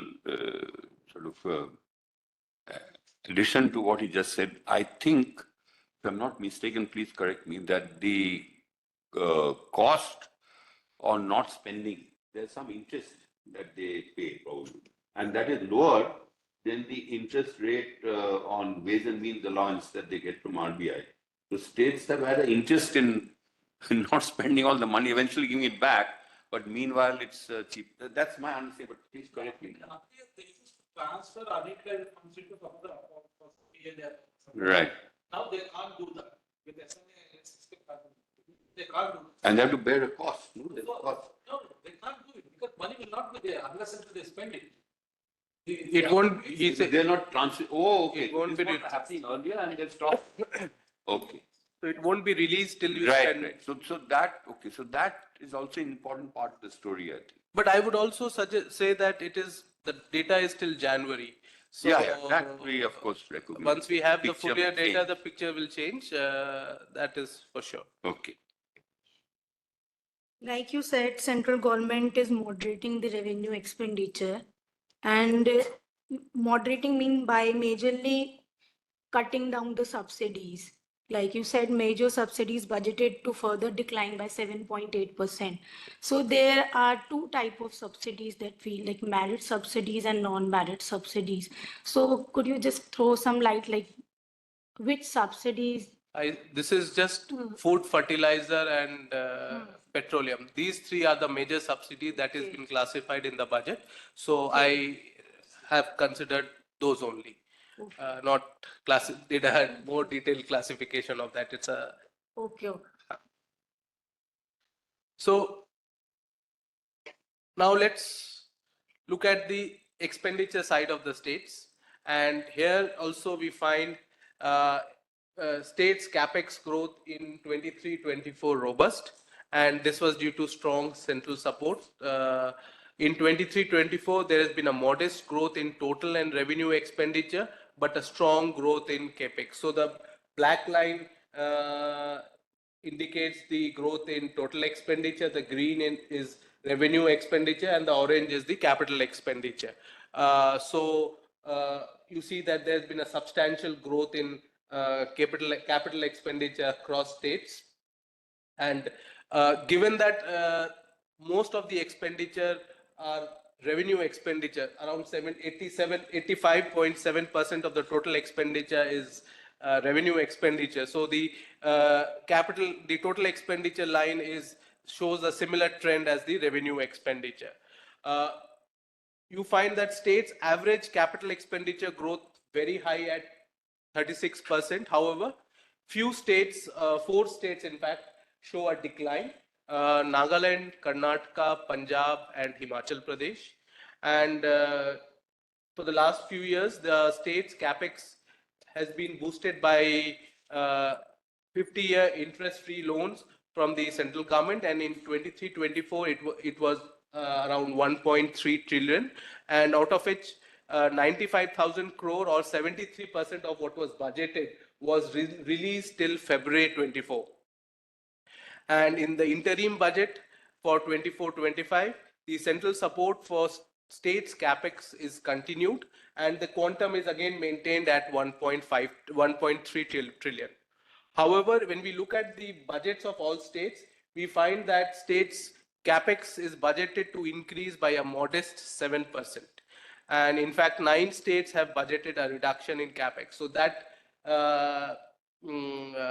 leaves us with a question: is what is happening? What is happening at the state level? Where are the revenue? If the capital expenditure at the state level is driven by the capex loans through the central government, what is happening to the revenues of the state? Where are they being spent? Are they being spent on revenue expenditure? So that is the question we just pose, that is the state revenues are now being spent towards revenue expenditure. Now let's look at what is happening at the deficits and the liabilities of the state governments. So states fiscal consolidation, which we saw resumed after 2021 shock,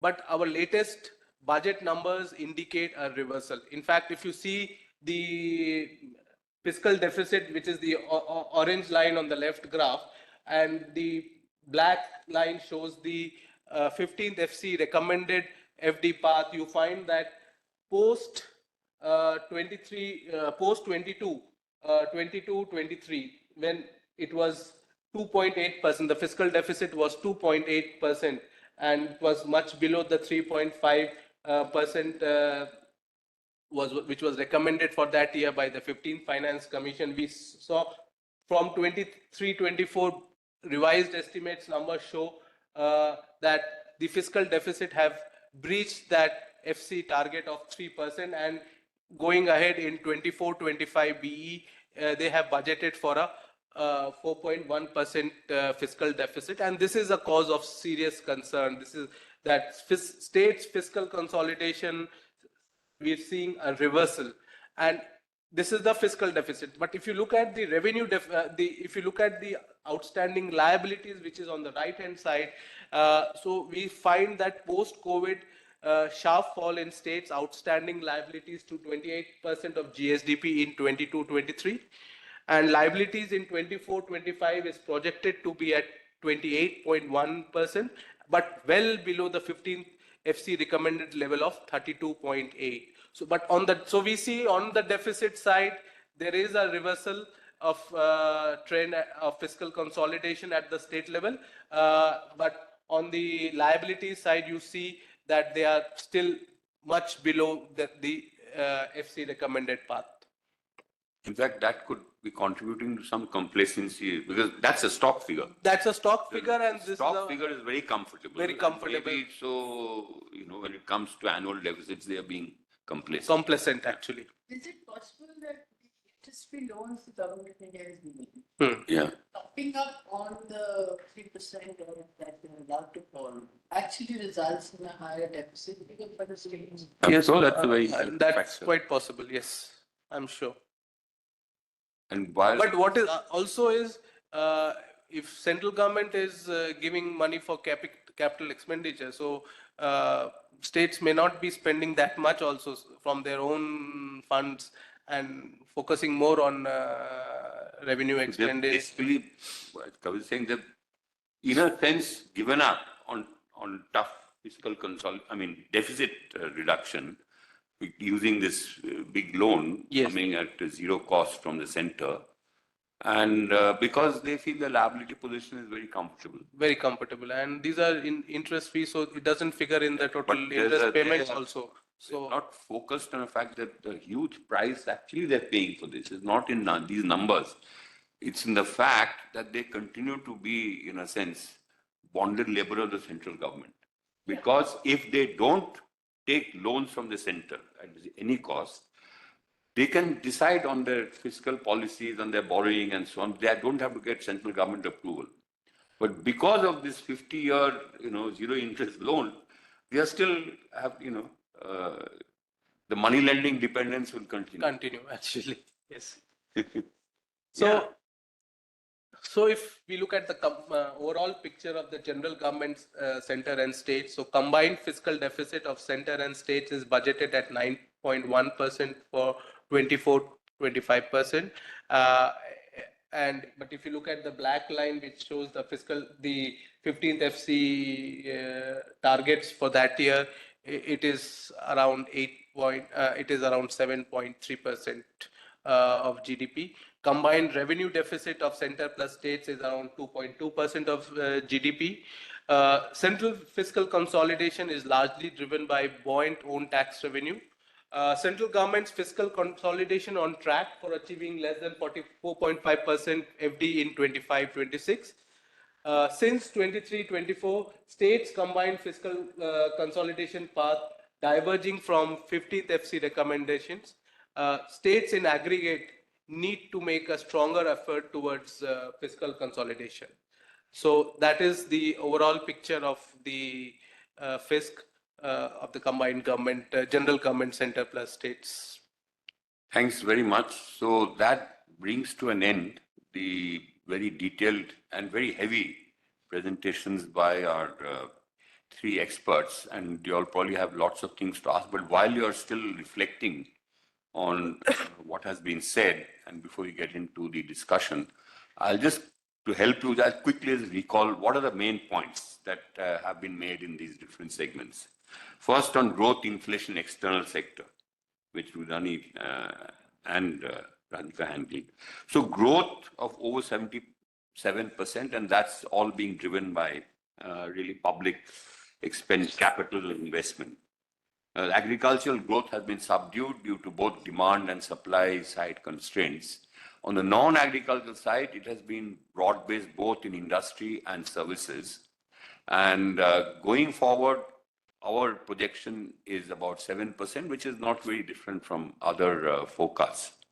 On the inflation side, inflation has been moderating. It's now within the RBI tolerance band because it's less than 6%, but it's still above the 4% target, which partly accounts for the fiscal stance that Radhika was talking about. But it's all being driven really by food prices. And our forecast for inflation for 24-25 is around 5%. Coming to the external sector, the goods export declined, but imports declined further, narrowing the goods narrowing the trade deficit. But this is more on the goods trade deficit, mostly offset by surplus on the net services exports.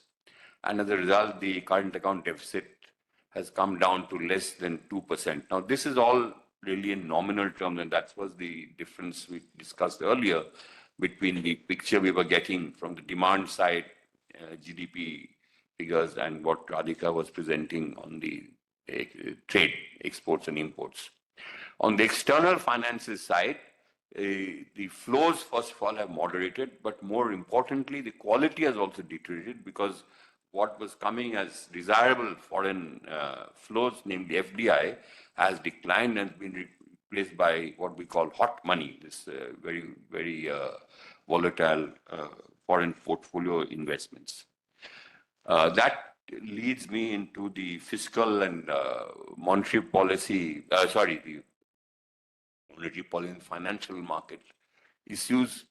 As Radhika mentioned, after raising the repo rate by 250 basis points between May 22 and February 23, RBI has now maintained that 6.5%, but it has withdrawn, along with that, withdrawn the accommodation stance, and they're all designed to kind of contain liquidity, as she was mentioning. And as a consequence of this, short-term rates have now closely tracked the repo rate and even exceeded it at times.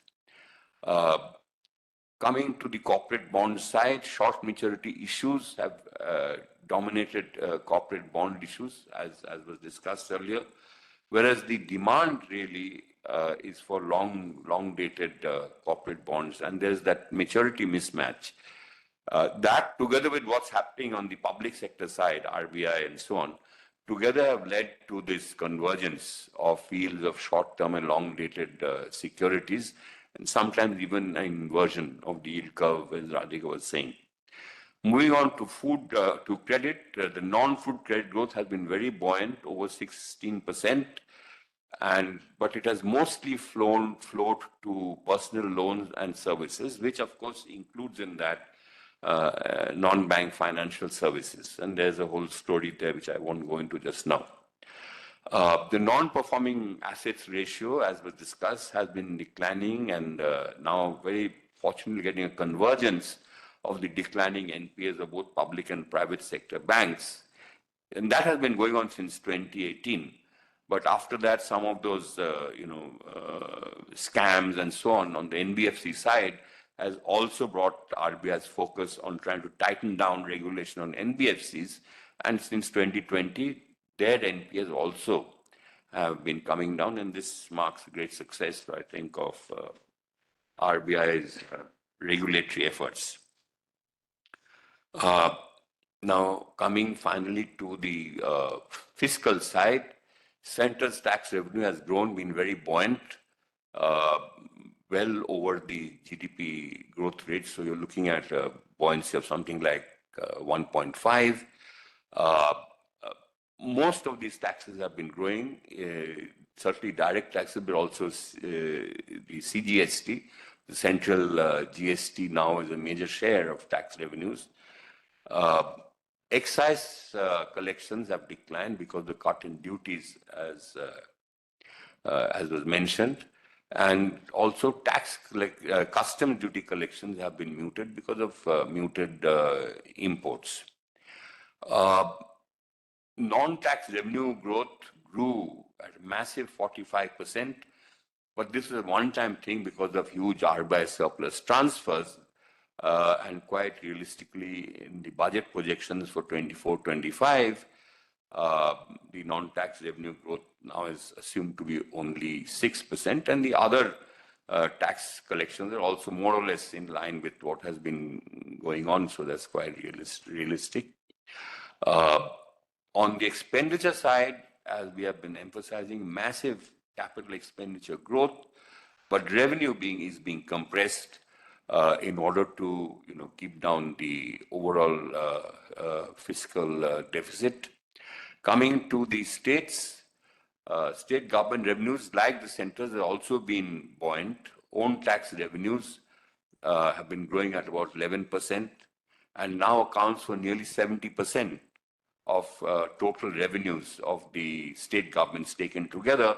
And central transfers, as we have been saying, its growth is negligible, and share has also come down as part of the total revenues of the states all taken together, because the devolution has been largely offset by the reduction in grants, as we were just discussing. There, of course, are very large variations in all this between different states, which I'm not going to go into, but which has already been discussed at some length by Manish. On the expenditure side, capital growth of 36% and revenue expenditure compression to meet FD targets, very similar to the centers. But the big difference, as we were just discussing, is that now with the center having given this loan, 50%, 50 years, zero interest rate loan, which was there last year and also been extended to this year. So if you pull all this together, the center has been meeting its fiscal deficit targets, but it is now aiming at a 0.7% reduction in the current fiscal year in order to get to a target of 4.5% FD by next year. And that's an ambitious target. It has not been achieved so far. So it is consolidating, but it has a huge ask. On the state side, as we discussed, they've been overshooting the path laid out by the 15th Finance Commission on FD consolidation. Since 23-24, maybe they have become complacent because their liabilities position, which is stock position, is now much healthier compared to what was spelled out as a possible path by the 15th Finance Commission. But the big concern here is the states have now cut back in their budgets for 2025 on the capital expenditure, taking advantage of this 50-year interest-free loan which is being given by the center. And that laxity is a major area of concern. So both for the center and the states, I think continuing to spend heavily on capital expenditure, plus of course social spending, but along with fiscal prudence, cutting back on unwarranted subsidy and so on, seems to be the broad direction of policy in which we should be heading. So that brings our presentation to an end, and now we will go on to discussions by Professor Bhanumurthy, who has been attending this from Bangalore. He'll be talking to us remotely. Is he there? Yes, sir. Can you hear me? Bhanu, can you hear, sir?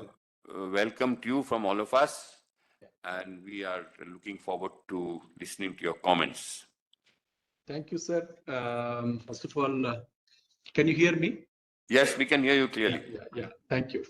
First of all, let me thank Rudrani for inviting me to this year-end review of the Indian economy. And I would like to congratulate the team for making a very exhaustive presentation on almost all aspects of the Indian economy. And I think... Bhanu? Yes, sir. We are unable to, we can hear you, but we can't see you. Is your... Yeah. Now we can see you. Yeah. Okay. Good to see you. Yeah, same here. Yeah. So, as I said, let me congratulate the team for making a very exhaustive presentation on almost all aspects of the Indian economy. And I could see the PPT only today morning. So I just rushed through the PPT and then I thought I'll make some comments on some of the slides. I hope there is no change in the slide numbers. So I'll basically look at some of the slides.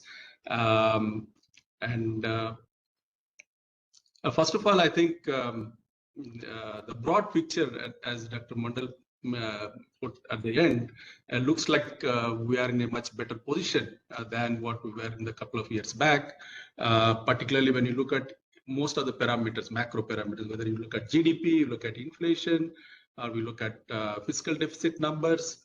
Of course, there are some concerns that have been raised at the state level, but otherwise, I think we are slightly in a better position than what we were a couple of years ago.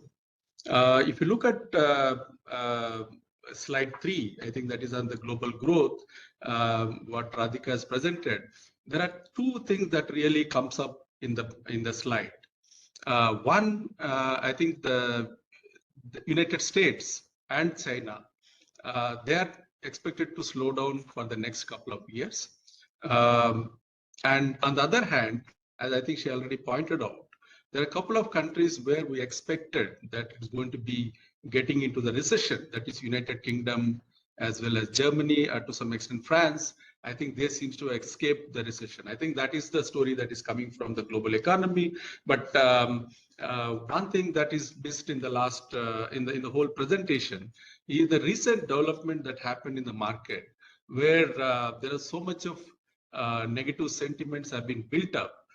Particularly looking at the outcomes of the United States presidential election. I think that seems to be a major factor in the last couple of weeks that is playing in the overall in the financial markets globally. So I think, I mean, that is one anticipated shock that all of us have. We don't know what happens in the Ukraine and Russia, or we don't know what happens in Gaza, but I think we know what's expected in the United States presidential elections. I think that is one anticipated risk that global economy is going to face, and that's something that we thought I thought we should keep in mind when we simulate our particularly the trade component for the next year. If you look at the slide 4.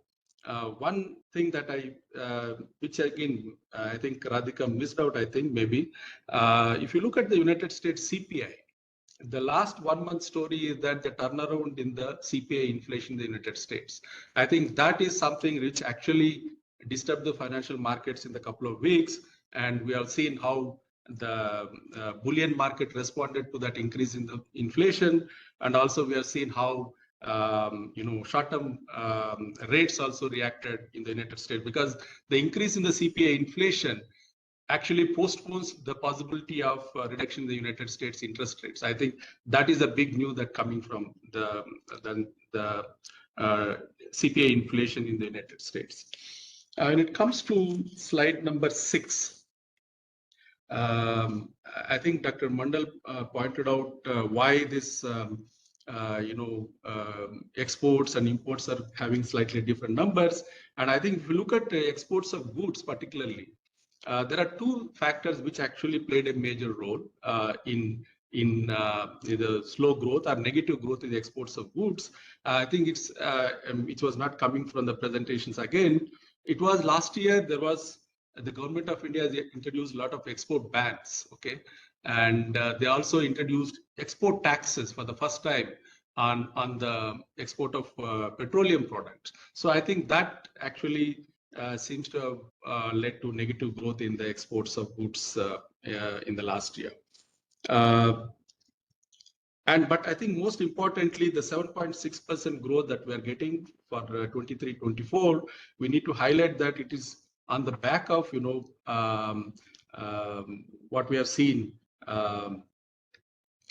not much support from the global economy, and also on the back of high interest rate that we have seen for the past couple of years. So I think the 7.6% is a number which I think we need to really cherish, particularly when we don't get much support from the global economy and also with the high domestic interest rates, and on top of it, on the back of very high growth in the year 2022-23. And there's another thing which analytically, I mean, there are some analytical issues that I wanted to raise here. There was some discussion about declining private final consumption expenditure, but on the other hand, we have seen GFCF is actually increasing. I was hoping that there could be some figure about what is the investment rate. I think the growth rates alone will not give much better impression, but I think when you look at investment rate, the NSO data says that the investment rate is right now somewhere close to 36%.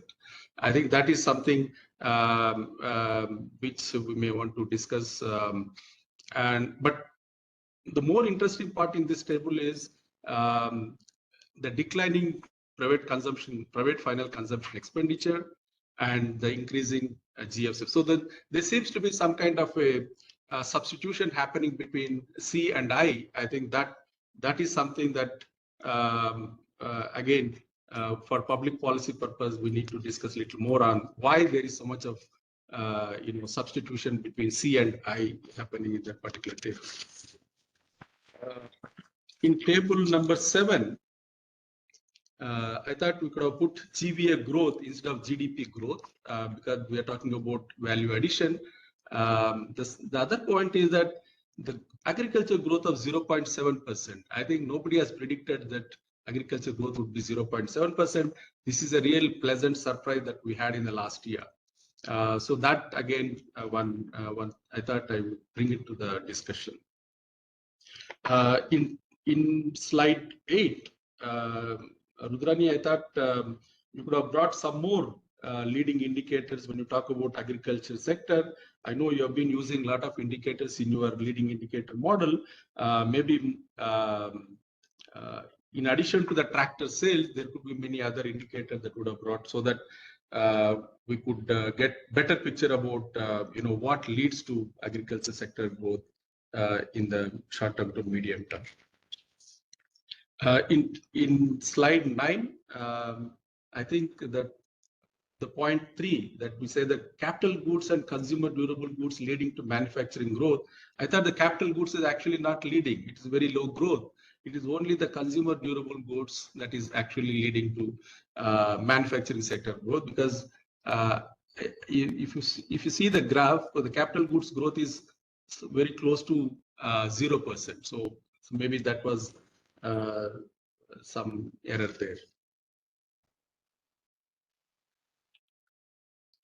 When it comes to tables 11, I think this is where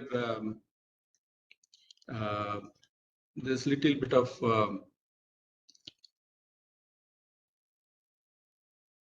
see, we say that for year 23-24, I think if I remember correctly, last time when I attended, I mean, I'm trying to bring some kind of issue for the modeling purpose.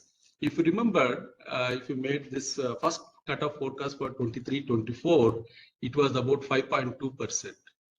And if you look at the mid-year review that we have done in September 23, the GDP growth projection was between 6 to 6.3%.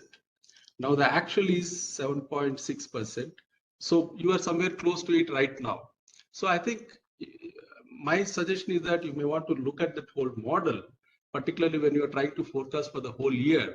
You have actually come from 5.2 to 6.3 and 6.3 to 7.6 right now.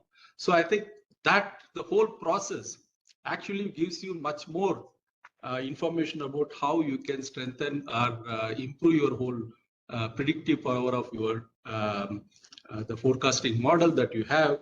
So I thought that I will bring it to you so that maybe next year when we discuss these numbers, I think you'll be somewhere close to the actuals.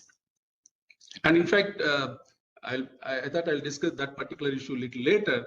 The whole model, although you are doing independent of each other, the model is actually predicting a lower GDP growth, but higher inflation. In fact, if you look at the inflation forecast, your earlier forecast was somewhere close to 6.2%. right? Now it has come down to 5% for the same year, 23-24.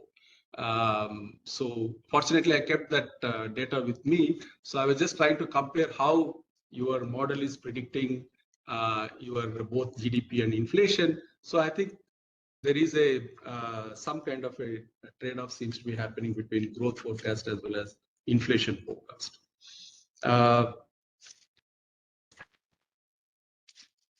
Sorry, I'm taking a little bit of time, but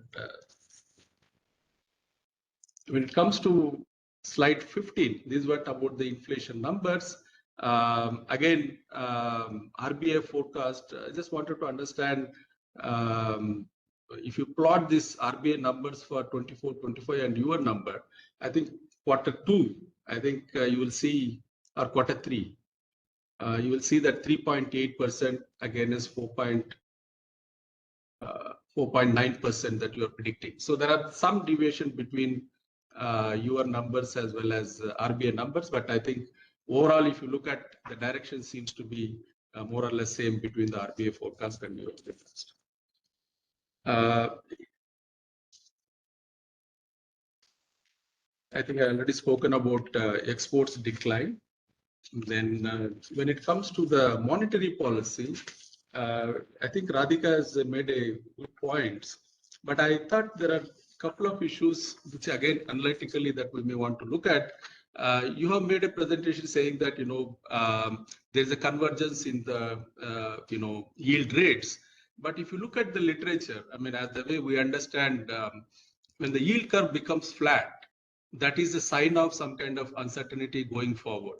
Are we actually looking at that kind of uncertainty going forward from this graph, both in terms of when it comes to government bond market and also for the corporate bond market? We do that convergence.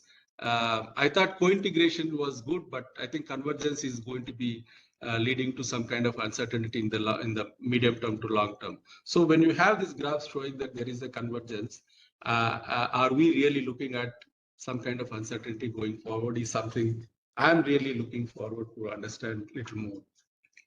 And more importantly, I think in terms of the interest rates, we're all looking for, I think whole market is actually looking at when RBI is going to reduce the interest rate, the Monetary Policy Committee. So in that sense, whether the team want to make any kind of assessment, when you want to really see that RBI should reduce the interest rates, particularly repo rates going forward. In terms of the yield rates, there's also some expectations in the current year that the government borrowing will be less than compared to last year. Will it have any implications on the overall yields? I think that is another thing that we are looking forward to know the answers. And what would be the timing of reduction in the repo rate is something that is, again, we look forward to that. And you have one slide on in slide 26. The title itself says that robust credit growth despite rise in interest rates. This is something I know Dr. Mandal also knows about this. I've been talking about it. Is there a strong relationship between the credit growth as well as interest rates? I think that is something analytically we want to understand whether credit growth is just a function of interest rates or anything else. In fact, in our own model, NIPFP model, actually, we found that interest rates impact on credit growth was not as significant as we read in the textbook. So that again, we need to look at how the relation between credit growth and interest rates are changing. And then related to this, what would be the real rate for India? In fact, if you look at the recent Monetary Policy Committee minutes also, one of the members is actually raising this issue that what would be the real rate that RBI should really look at. Right now, we are talking about very high real interest rates. So I think that is another discussion. It will be very interesting for all of us. In terms of the fiscal, in fact, last year, one of the big things that happened, I'm sure all of us got surprised when we saw this 5.8% fiscal deficit numbers in the interim budget that was presented. So one of the reasons why all of us got surprised is that we actually failed to predict the revenue buoyancy. I think nobody expected that the revenue buoyancy go up to 1.5%. So I think that is something, what is the assumption when we, I know I can see that in the whole review today, the forecast is independent of the fiscal block. And but I think ultimately you need to integrate those two. Then only we'll know what happens if there is any slippage in the fiscal deficit, what will happen to GDP growth, and and vice versa. So I think that linkage maybe will not be able to answer what would be the revenue buoyancy for the year 24-25. In the slide number 30, Manish, I think you have put up revenue expenditure, growth, subsidies, and capital expenditure. It'll be interesting to see revenue expenditure net of subsidies, because we know that subsidies are declining so sharply, and obviously we expect that the revenue expenditure growth also will be declining. But I think it will be interesting to see that what would be the growth rate of revenue expenditure net of subsidies, so that the 1.3% that you're saying, it may be really misleading, because I mean, many of us believe that bringing down subsidies is good, but the 1.3% also includes the reduction in the subsidy. So maybe one more bar for revenue expenditure would be very useful.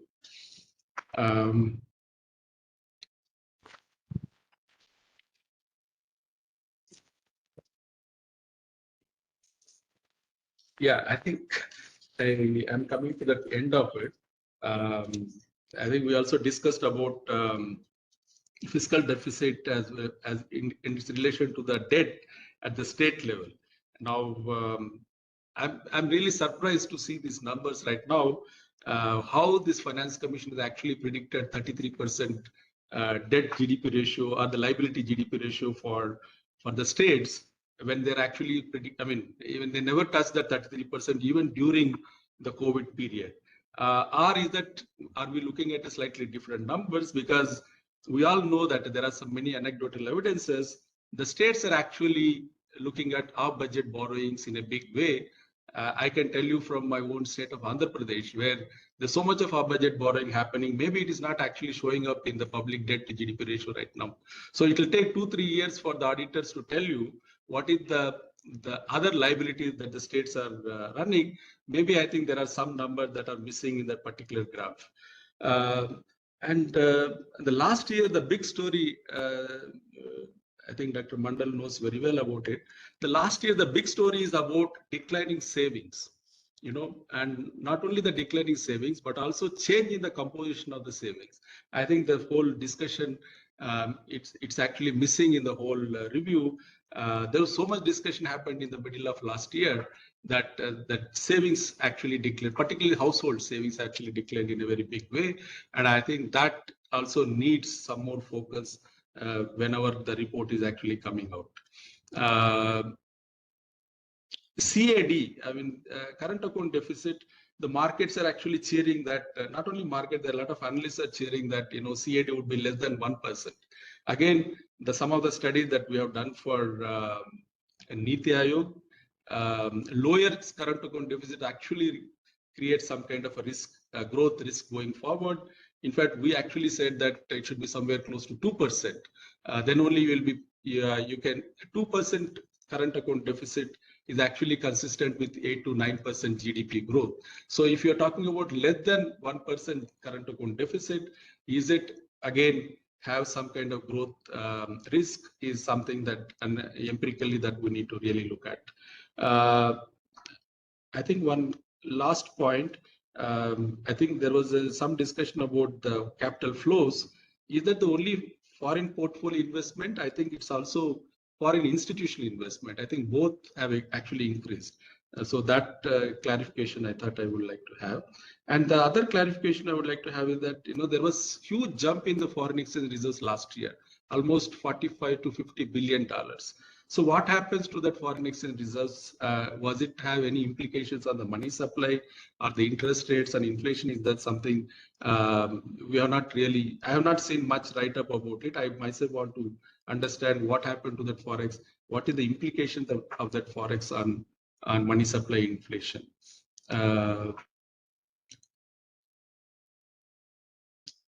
I think I will stop there.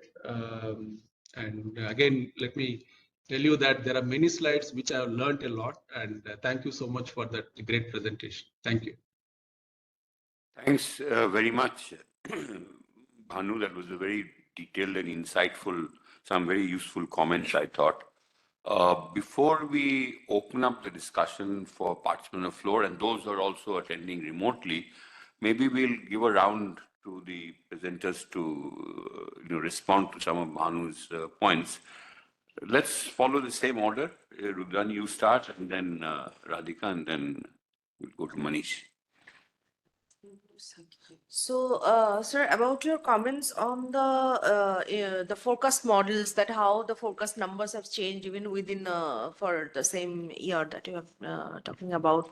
So, I always whenever you do a forecast, is based on the information set that is available to you at that point of time, and the number that comes with that comes with a with a probability of varying from that number.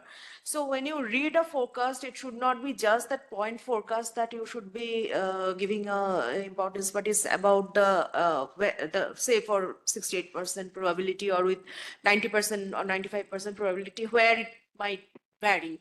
And also when we present our focus numbers, we also give the upward and downward risks, the factors which can actually lead to, for an example, that for inflation forecast in August, that you said that we are saying that it's going to be more than 6%. So actually that in July and August the actual inflation rate was up above the 6% mark. So based on that information given at that time, it was predicted, the prediction came to be more than 6%. But there, if you remember the details of the inflation forecast the presentation, we also gave that there are some factors which could lead even more than that, or some moderating factors, and one of the factors was the increase in repo rate, that the transmission process will start working and it will come down. So after a point of time when the vegetable inflation subsided, and also we came down to a path. So, but it always will, it's your suggestion for checking the predictability power of the forecasts, that's really, I mean, useful comment, and we'll go through it. But it's, I would always say that. Yeah. Okay. So, but it's the forecast should be read with the probability of where it can vary, not just a point estimate. That's one. What's else? Yeah, agriculture will look into that more, how we can incorporate more of the more indicators. Yeah, real interest rate that you will take up, right? Okay. Yeah, I think that much was on my side. A little more on saving the investment, as you mentioned. But anyway, let's move on. Radhika. On the yield curve inversion point, yield curve inversion is generally taken as a predictor of recession, but that is when the markets are very strong, deep, and liquid. So, for example, in the US, there's a lot of literature where say that yield curve recession is a predictor of recession or economic slowdown, but in emerging economies, and particularly in India, there were only few occasions where there was actually an inversion. There was flattening happening, but not inversion, and that was mainly due to monetary policy tightening that had the short-term rates being more sensible. So because here still the bond markets are not that deep and liquid, so yield curve inversion is not considered as a indicator of economic slowdown too much here. But on the point of government bond borrowing, yes, that is a very important factor, because when the budget was announced, at that point in time, the 10-year bond yields showed a sharp decline due to the due to lower government borrowing. But since then, again, there have been a lot of volatility, because 10-year bond yield is very much sensitive to the US 10-year bond yield. And the entire spectrum of events that you mentioned about the short-term US bond yields rising and that having an impact on Indian bonds, and that is playing out as of now again. On the real rate of interest, you rightly mentioned it's a very, it's a debatable topic. What is the real rate of interest, and how much real rate of interest when it becomes, it starts to having an impact on growth. And right now, given that investment is picking up, whether 1 to 1.5% real rate of interest could be growth damaging, or we are, tolerative of more interest rates higher. That is something we'll definitely bring into account in our next round of discussion. Thank you. Thank you. Manish? Thank you, Bhanu, for this your comments. Definitely, I would. That's a good suggestion to have a revenue expenditure net of subsidies to see what is actually happened to the non-subsidy revenue expenditure. That's a good suggestion. And as far as fiscal deficit is concerned, of course, we've seen that in the recent years there has been an increase in off-budget borrowing, especially in states like Andhra Pradesh, Telangana, Tamil Nadu. In fact, we've just done a study on that. So, but unfortunately, incorporating off-budget is a difficult task, because even if you look at the auditor's report, their methodology varies considerably, not only across states, but even within the state also. So, but then, of course, we could, it's a good point to, wherever we have to talk about, also include off budget, and this has become an important issue from the perspective of fiscal transparency and that. Thank you. I'll stop at that. Thanks very much, and for all of us, thank you again, Bhanu, for those very useful comments, which we'll take on board going forward. We need to spend a little bit of, by the way, if you have any further things to say, maybe you all can do it bilaterally. I think they will benefit. You can talk to them individually, because we are very much behind time. So let's spend some time for floor discussion. If anybody has questions to ask. So if there are no questions, then we will just end this part of the thing, of the today's conference.